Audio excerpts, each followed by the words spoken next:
യേശുവിൻ്റെ തിരുഹൃദയത്തോട് പ്രത്യേകമായ അഭിനിവേശവും വിട്ടുപിരിയാനാവാത്ത ബന്ധവും പുലർത്തിയിരുന്ന ജർമ്മൻ മിസ്റ്റിക്കും ബെനഡിക്റ്റൻ സന്യാസിനിയുമായിരുന്നു വിശുദ്ധ ജെർത്രൂദ്.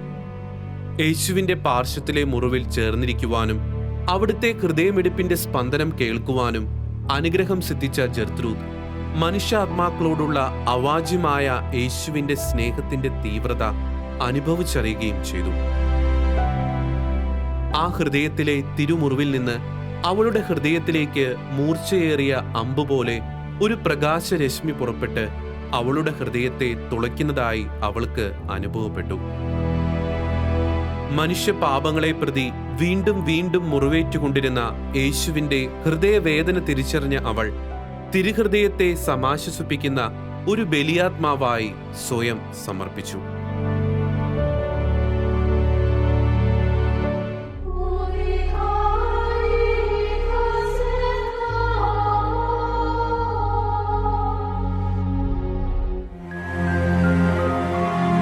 ദൈവകരുണയുടെ അപ്പസ്തോലയായി വണങ്ങപ്പെടുന്ന വിശുദ്ധ ഫൗസ്റ്റീനയ്ക്ക് മുന്നിൽ തന്റെ ഹൃദയം ചൂണ്ടിക്കാട്ടി യേശു പ്രത്യക്ഷപ്പെടുകയുണ്ടായി.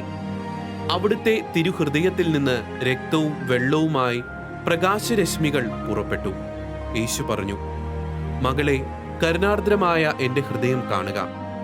കരുണയുടെ ജ്വാലകൾ എന്നെ ചുട്ടുപൊള്ളിക്കുന്നു. ആത്മാക്കളിലേക്ക് അത് ചൊരിയുവാൻ ഞാൻ അഭിലഷിക്കുന്നു. തിരുഹൃദയത്തിൽ എരിയുന്ന പരിശുദ്ധ സ്നേഹത്തിന്റെ ജ്വാലയുടെ തീക്ഷ്ണത തിരിച്ചറിഞ്ഞ ഫൗസ്റ്റീന തന്റെ ഹൃദയം യേശുവിൽ ലയിച്ചു ചേർത്ത് ആത്മാക്കളെ ആ നിത്യ ആനന്ദത്തിലേക്ക് നയിക്കുവാൻ തീവ്രമായി അഭിലഷിച്ചു. കരുണയുടെ കവാടത്തിലൂടെ തന്റെ ഹൃദയത്തിലേക്ക് പ്രവേശിക്കുവാൻ വിസമ്മതിക്കുന്നവർ നീതിയുടെ വാതിലിൽ കൂടി കടന്നു പോകേണ്ടി വരുമെന്നും യേശു വിശുദ്ധ ഫൗസ്റ്റീനയ്ക്ക് വെളിപ്പെടുത്തി.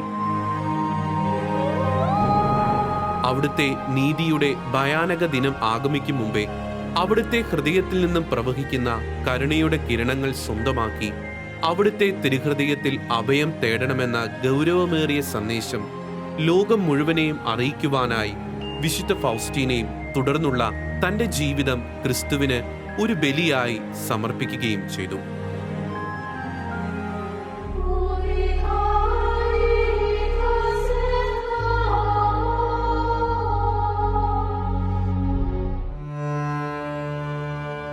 യേശുവിൻ്റെ ഹൃദയത്തെ അടുത്തറിഞ്ഞവളും ആ ഹൃദയവുമായി സ്വന്തം ഹൃദയം കൈമാറി യേശുവിൻ്റെ ഹൃദയത്തിന് വലിയ ആശ്വാസം പകർന്ന മറ്റൊരു ബലിയാത്മാവായിരുന്നു വിശുദ്ധ വെറോനിക്ക ജൂലിയാനി.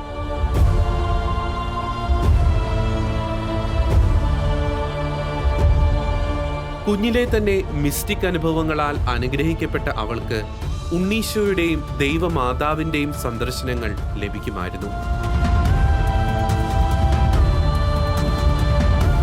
യേശുവിൻ്റെ തിരുമുറിവുകളുടെയും പീഡാസഹനങ്ങളുടെയും ദർശനങ്ങൾ ലഭിച്ചതോടെ കുഞ്ഞു വെറോനിക്ക തൻ്റെ എല്ലാ വേദനകളും കൊച്ചു സങ്കടങ്ങളും ഈശോയുടെ സഹനങ്ങളോട് ചേർത്ത് സമർപ്പിച്ചു.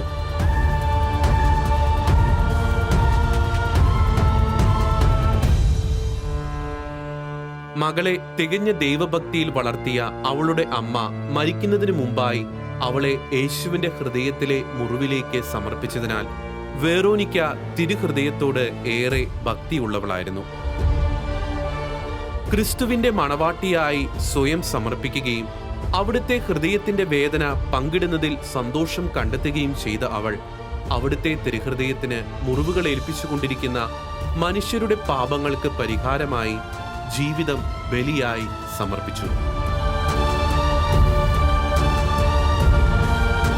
അർദ്ധരാത്രിയിൽ മഞ്ഞിലൂടെ മുട്ടിന്മേൽ എഴഞ്ഞ് കുരിശിന്റെ വഴി ചൊല്ലിയും കഠിനമായ ഉപവാസത്താലും തിരുഹൃദയത്തെ സമാശ്വസിപ്പിച്ച അവളുടെ ഹൃദയത്തിൽ കുന്തത്താൽ ഹൃദയം കുത്തി തുറക്കപ്പെട്ടപ്പോൾ ഉണ്ടായ യേശുവിൻ്റെ വേദനയുടെ അനുഭവം 500 പ്രാവശ്യം അനുഭവിക്കുവാൻ ഇടയായി.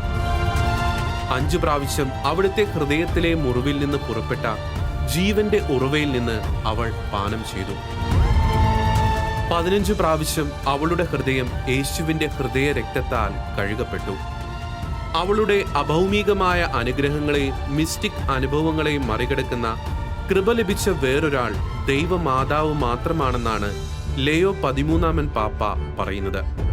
ഒടുവിൽ ആണികളാൽ തറയ്ക്കപ്പെട്ടും കുന്തത്താൽ കുത്തപ്പെട്ടും യേശുവിന്റെ തിരുമുറിവുകൾ അവളുടെ കൈകളിലും കാലുകളിലും ഹൃദയത്തിലും പ്രത്യക്ഷപ്പെട്ടു.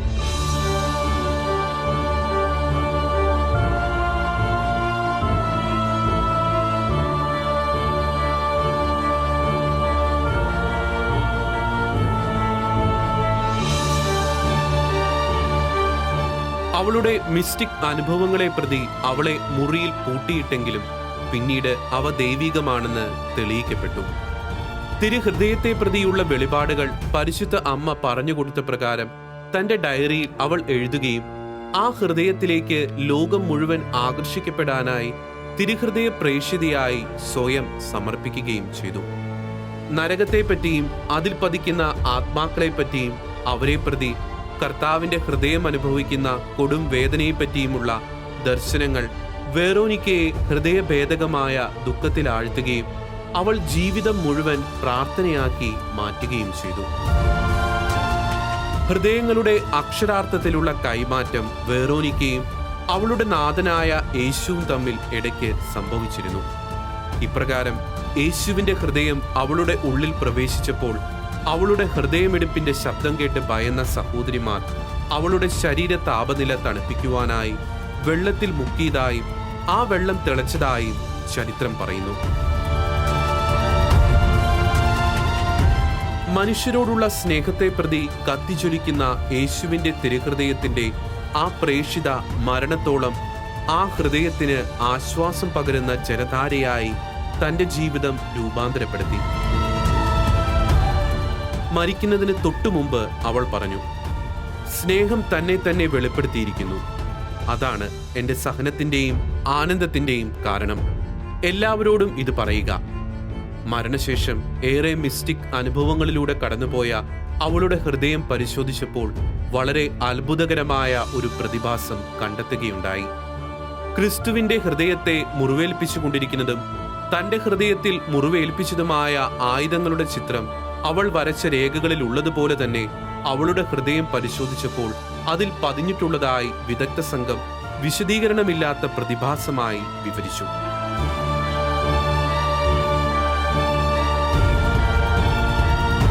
ഇത്രയേറെ മിസ്റ്റിക് അനുഭവങ്ങളുള്ള ഒരു വ്യക്തിയുടെ തിരുഹൃദയ അനുഭവങ്ങൾക്ക് എന്തേ പ്രചാരം ലഭിച്ചില്ല എന്ന ചോദ്യത്തിന് ഉത്തരം സുവിശേഷകനായ വിശുദ്ധ യോഹന്നാൻ വിശുദ്ധ ജർത്രൂദിന് നൽകിയ വെളിപാടിൽ വ്യക്തമാണ്.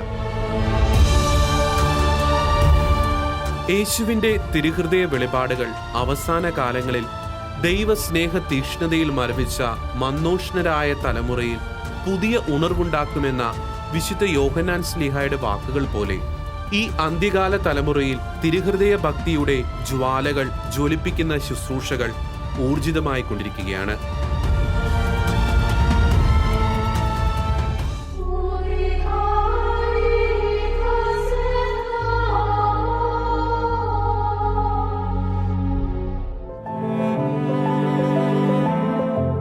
തിരുഹൃദയത്തിന്റെ അപ്പസ്തോല എന്നറിയപ്പെടുന്ന വിശുദ്ധ മാർഗ്രറ്റ് മേരി അലക്കോക്കിലൂടെയാണ് തിരുഹൃദയ ഭക്തി സഭയിൽ പ്രചരിക്കാൻ ഇടയായത്.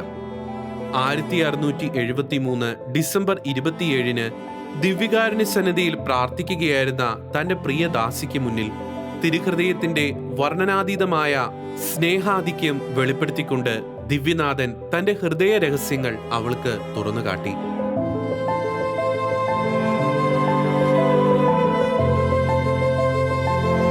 വിനാശത്തിന്റെ പടുകുഴിയിൽ നിന്ന് രക്ഷയുടെയും വിശുദ്ധീകരണത്തിന്റെയും സ്രോതസ്സായ തന്റെ തിരുഹൃദയത്തിലേക്ക് ആത്മാക്കളെ നയിക്കുവാനായി അവളെ നിയോഗിച്ചുകൊണ്ട് അവളുടെ ഹൃദയം ആവശ്യപ്പെട്ട യേശു അവളുടെ ഹൃദയമെടുത്ത് തന്റെ ആരാധ്യമായ ഹൃദയത്തിൽ വെക്കുകയും തിരുഹൃദയാഗ്നിയുടെ ജ്വാലയാൽ ജ്വലിച്ച അവളുടെ ഹൃദയം തിരികെ അതിന്റെ സ്ഥാനത്ത് വെക്കുകയും ചെയ്തു.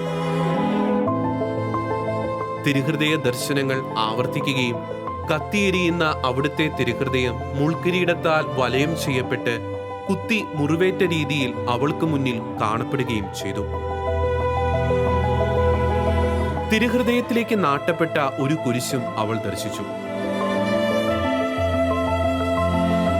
തിരുഹൃദയ വണക്കത്തിന്റെ ഭാഗമായി ആദ്യ വെള്ളിയാഴ്ചകളിലെ വിശുദ്ധ കുർബാന സ്വീകരണവും എല്ലാ വ്യാഴാഴ്ചകളിലും രാത്രി 1 മണിക്കൂർ യേശു ഗെത്സമൻ തോട്ടത്തിൽ അനുഭവിച്ച കഠിനമായ പീഡകളെ ധ്യാനിച്ച് വിശുദ്ധ മണിക്കൂർ ആചരണവും യേശു ആവശ്യപ്പെട്ടു. തന്റെ ഹൃദയം ചൂണ്ടിക്കാട്ടിക്കൊണ്ട് അവിടുന്ന് പറഞ്ഞു, ഇതാ മനുഷ്യരെ അത്രമേൽ സ്നേഹിച്ച എന്റെ ഹൃദയം. എന്നാൽ അതിന് പകരമായി അവരിലേറെയും എനിക്ക് തന്നത് അവഗണനയും നന്ദികേടുമാണ്. മനുഷ്യ പാപങ്ങൾക്ക് പരിഹാരമായി ദിവ്യകാരുണ്യ തിരുനാളിന് ശേഷമുള്ള വെള്ളിയാഴ്ച എന്റെ തിരുഹൃദയ തിരുനാളായി ആചരിക്കുക. തിരുഹൃദയ ഭക്തിയിൽ വിശ്വസ്തത പാലിക്കുന്നവർക്ക് അവരുടെ ജീവിതാവസ്ഥയ്ക്ക് ആവശ്യമായ എല്ലാ വരപ്രസാദങ്ങളും താൻ നൽകുമെന്നും അവരുടെ ഭവനങ്ങളിൽ താൻ സമാധാനം സ്ഥാപിക്കുമെന്നും അവരുടെ ദുഃഖങ്ങളിൽ താൻ അവരെ ആശ്വസിപ്പിക്കുമെന്നും യേശു വാഗ്ദാനം ചെയ്തു. യേശു വീണ്ടും പറഞ്ഞു,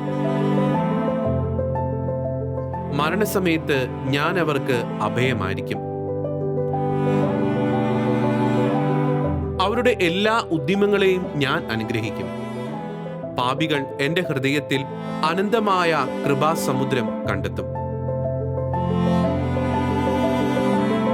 എന്റെ തിരുഹൃദയ ചിത്രം സ്ഥാപിക്കുകയും വണങ്ങുകയും ചെയ്യുന്നവരെ ഞാൻ അനുഗ്രഹിക്കും.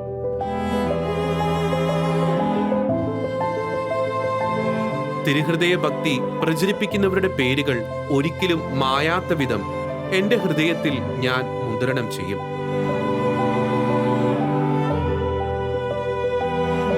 ആദ്യ വെള്ളിയാഴ്ച ആചരണങ്ങൾ പാലിക്കുന്നവരുടെ മരണനേരത്തിൽ എന്റെ ദിവ്യഹൃദയം അവർക്ക് സുരക്ഷിതമായ അഭയമായിരിക്കും.